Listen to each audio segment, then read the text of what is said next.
जिसने यहाँ पे पहुँचा है ये कार्यकर्ता थे, स्वाभिमान था उनका, संघर्ष था और जनता का मेहरबानी थी।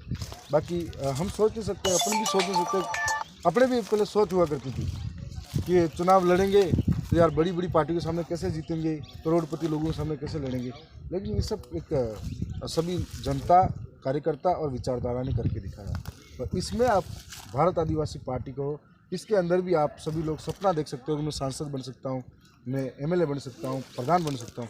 बाकी आप कमल कांग्रेस के अंदर 70 सालों तक जूते घिसते रहो, नहीं मिलोगे। जिस प्रकार से अभी देखो आप, हमारे आपके पड़ोस में दक्षिणी राजस्थान में बांसवाड़ा डूंगरपुर सीट है, उस पर महेंद्रजीत मालवीय करके लगातार 7 बार विधायक रहा और उसके खिलाफ, वो कांग्रेस में था, उसके खिलाफ बीजेपी वाले लगातार 35 सालों तक संघर्ष करते रहे।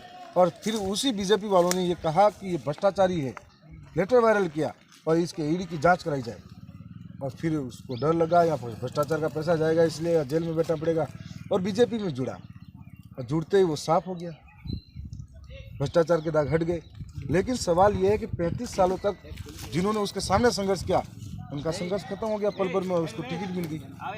तो इसीलिए वहाँ अपन सोच नहीं सकते, या ईमानदारी के साथ में, चाहे वो मजदूर का बेटा है, किसान का बेटा है, चाहे कोई भी गरीब व्यक्ति है, उसको जनता यहाँ से वहाँ तक पहुँचा सकती है। विधायक बनने से पहले हमने सुना है कि एनयूसीआई जो कांग्रेस का एक संगठन है, उसमें पहले छात्र लीडर हुआ करते थे। नहीं, मैं एनयूसीआई के साथ नहीं था। मैं पहली बात किसी भी यूनियन के साथ नहीं था, मेरी उम्र ही नहीं थी। मैं विधायक का जब आप, मैं एक बात बताना चाह रहा हूँ, कॉलेज के अंदर था तो वहाँ पर हम ये देखते थे कि हम कम थे, हमारा ST SC के नाम से भी संगठन तैयार था थोड़ा बहुत, कि हम ये देखते थे कि हमारी रक्षा कौन करेगा इस यूनिवर्सिटी के अंदर। वहाँ पे रैंकिंग से भी हो, या किसी छात्रवृत्ति न मिलने टाइम पे उस पर भी हो, या हमारे को हॉस्टल में सुविधाओं के लिए हो, या हमारे लिए जो हम के लिए हमारे लिए बोले, लड़े, उसके साथ हम खड़े रहे। ये हमारा थिंक हमेशा थी, चाहे वो कोई भी पार्टी रही हो, कोई भी संगठन रहा हो, तो उसके साथ में उस टाइम खड़े रहे। तो और वहीं से सीखे भी थे बहुत कुछ, किस तरह से अपन आंदोलन करें, किस तरह से आंदोलन का हिस्सा बने, किस तरह से अपनी मांगे रखें। आप एक गरीब परिवार से आते हैं और अब जब विधायक का चुनाव लड़ रहे थे, आपके सामने 2 बड़ी दिग्गज पार्टियां थी, क्या क्या परेशानियां हैं आपको चुनाव लड़ने में? मैं अभी 2023 का चुनाव लड़ा, उससे पहले मैं 2021 का उपचुनाव लड़ा।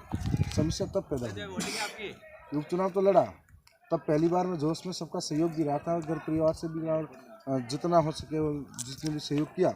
लेकिन एक चीज़ थी कि अपने कार्यकर्ताओं के अंदर स्वाभिमान है और ईमानदारी है और अनुशासन और विश्वास है। तो उन्होंने, कमल कांग्रेस की सरकारें जब भी चुनाव लड़ती है तो दारू बांटती है, पैसा बांटती है, मांस बांटती है, सब करती है और डराने धमकाने का। लेकिन अपने कार्यकर्ता पूरा ईमानदारी से काम करते हैं, उनको नहीं चाहिए दारू पैसा, वो 5 साल का भविष्य चाहिए उनको, और इन 5 साल के भविष्य के लिए काम करते हैं। और इसलिए मेरे को न दारू देना पड़ा, न पैसा देना पड़ा, न मांस देना पड़ा।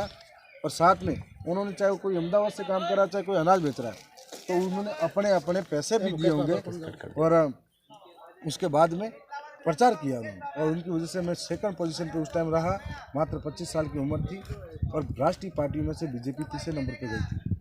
फिर 2 साल का जो संघर्ष रहा मेरा बहुत बुरा रहा। ये चुनाव लड़ने के बाद में मेरा हालात ये थे कि मैं रोज उन लोगों की उम्मीदों के लिए उनके सामाजिक कार्यक्रमों में भी जाना जरूरी था, वहाँ जाकर जो नोट बात होती वो भी करना पड़े, और किसी के कोई मुसीबत आए तो खड़ा भी रहना पड़े।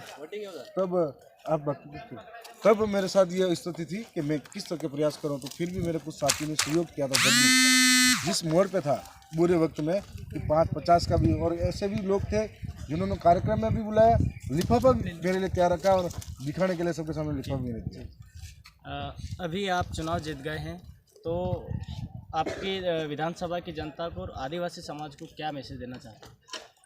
जी, सबसे पहले तो मैं यही कहूँगा कि आज मैं जो कुछ भी हूँ, रतलाम में आकर यहाँ बोल रहा हूँ आपके बीच में, तो दरियावद विधानसभा की जनता, वहाँ के कार्यकर्ता, उनकी वजह से बोल रहा हूँ। तो उन्होंने मुझे इस लायक बनाया और आपके बीच में लाके खड़ा करा है, बोलने लायक बनाऊँ। सबसे पहले उनको आपके चैनल के माध्यम से बहुत बहुत धन्यवाद देता हूँ कि मैं आपकी उम्मीदों पर खरा उतरूँगा। और एक मैसेज देना चाहूँगा कि चुनाव हुआ है, 3 महीने हुए, 3 महीनों के दौरान उस समय तो आपसे मिलने का था, उसके चुनाव के बाद में मिलने के बाद में लोकसभा, ये विधानसभा चली, थोड़े दिन बाद में वापस ये लोग आचार संहिता लग गई। तो हो सकता है कुछ शिकायतें रही होगी मेरे को कि ये काम करवाना है, वो काम करवाना है, लेकिन अभी आने वाला 5 साल बाकी है। इन 5 सालों के लिए आपने मेरे को चुना है। इन 5 सालों में आपके जितने भी मुद्दों पर मैंने वादा किया है, उस पर मैं खरा उतरूँगा। और ये कमल कांग्रेस वाले जो लोग हैं, वो हर बार गुमराह करते ही हैं और इस बार भी करेंगे। और वो आपको मजबूत रहना है, अपनी विचारधारा के मजबूत रहना है, और जिस लीडर को आपने मत देके जिताया उस पर भी विश्वास खड़ा रखना है और उसको भी जिताना है। मैं पुनः विधानसभा की जनता को धन्यवाद करता हूँ। बहुत बहुत शुक्रिया सर आपका, आपने आपको भी हमारे लिए समय धन्यवाद, दिया। आपके जौहर एक्सप्रेस चैनल को भी धन्यवाद। इसी तरीके से भविष्य में सच्चाई की आवाज़ आप बेखौफ उठाते रहिए। और देश की मीडिया से ज़्यादा उम्मीद नहीं रही है, लेकिन आप जैसे लोगों से उम्मीद है कि देश की जो खबरें हैं उठाए और सही जगह पर लोगों में भेजे। धन्यवाद। बहुत धन्यवाद आपका। ये थे थावरचंद डामोर, धरियावद विधानसभा से विधायक बने हैं, और आप इनके विचारों को किस तरह से सोचते हैं और क्या समझते हैं इनके बारे में, हमारे कमेंट्स बॉक्स में ज़रूर कमेंट्स करें, और हम नए हो तो हमारे चैनल को ज़रूर सब्सक्राइब करें। जोहार।